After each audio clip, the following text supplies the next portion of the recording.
Let's play with the idea that you were to get everything you wanted from a relationship right now. You would still feel triggered. You would still have the wounds and the triggers that you have now. They wouldn't go away. So when you have that really beautiful relationship with yourself, you're able to have better relationships with other people. This idea of this person's going to complete you or save you it's a way of avoiding the work.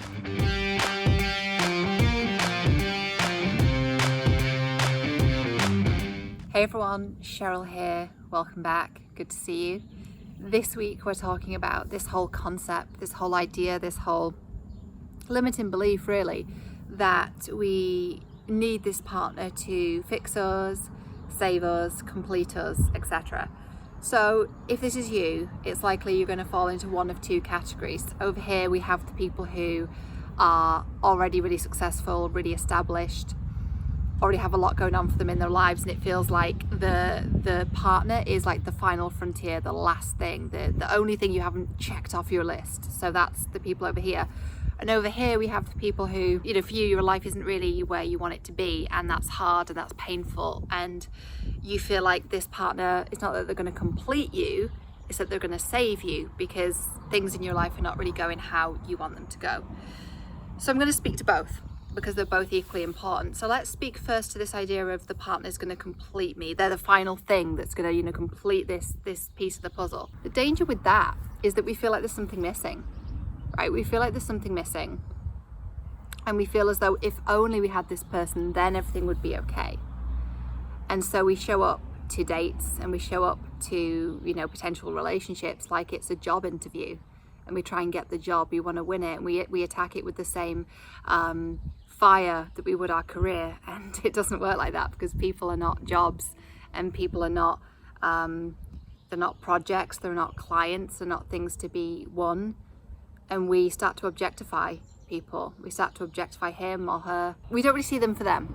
We see them as this missing piece, and to see someone as a missing piece, like a chess piece or something, that's kind of fucked up, right? We're not really seeing them, and so we're not really listening to their needs, we're not really seeing them, we're not really hearing them, and to be on the receiving end of that feels shitty.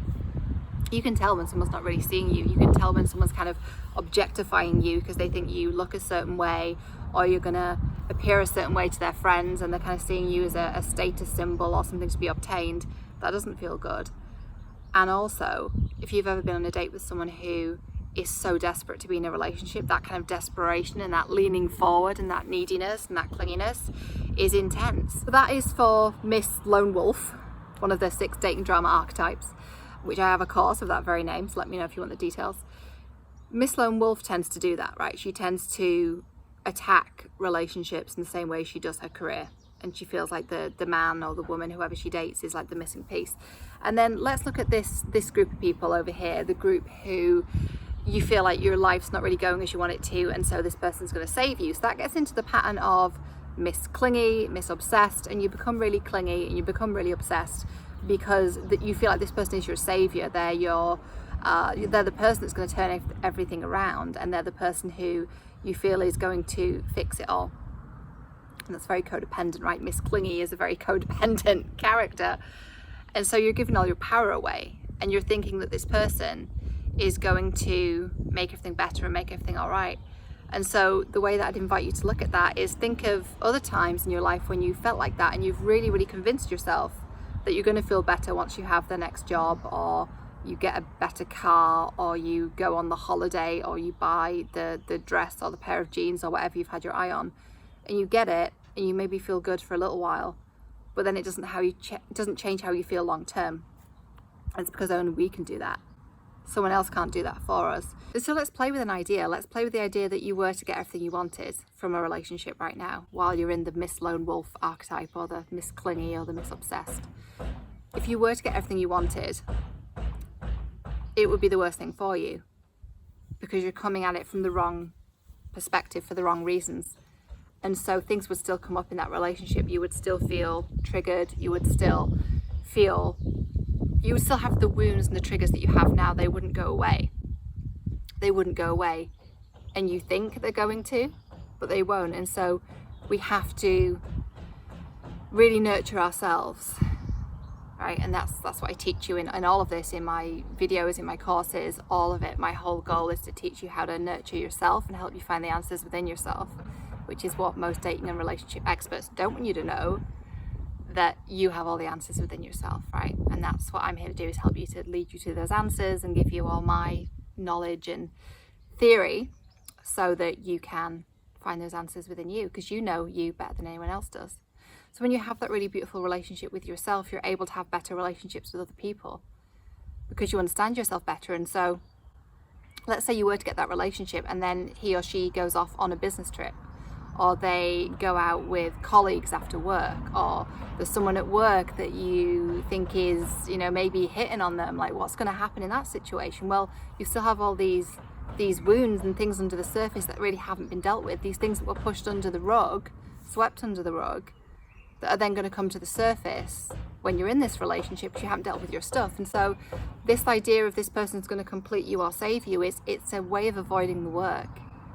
It's a way of avoiding the work, right? And what is the work? It can be many different things, but it's looking at your patterns, it's looking at where they came from, and it's healing that. It's healing your inner child, and it's asking yourself the difficult questions, right?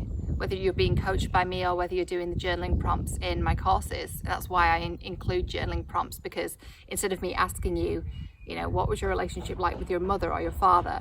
Instead of me asking you that verbally in a session, the question will be, what was your relationship like with your mother or father? And you'll write that down and journal on it. So it's really a way of you coaching yourself. But that's the whole point, is being able to nurture yourself. And then when you are in relationship, when you do have that beautiful partnership, you're able to explain things to them. You're able to explain what you need, and you're not placing this really wounded inner child's pressure on them to meet all of your needs, because they're not going to. It's not our partner's job to meet 100% of our needs 100% of the time. It's not our partner's job to meet 100% of our needs 100% of the time. It's not, right? And that's why a lot of relationships fall apart, because we're looking at that person as if they're responsible for all of us, and they're not. They're really not. We are.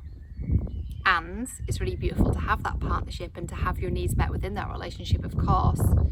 But it comes from a very different place when you're able to really know yourself and know you have the ability to nurture yourself, and then you're able to better explain to them what it is that you need. I know I kicked your ass a little bit today, but it was tough love, and sometimes it's needed. And I really hope that helped you. And if you want details of the Dating Drama Empowerment Bundle that I mentioned, it's really going to help you to nurture yourself. And this week, anyone that enrolls is also receiving a gift of an inner child meditation where we get to nurture that inner child and also forgive our parents too. It's really beautiful. So comment down below for those details. As always, thank you for watching, and I'll see you next week.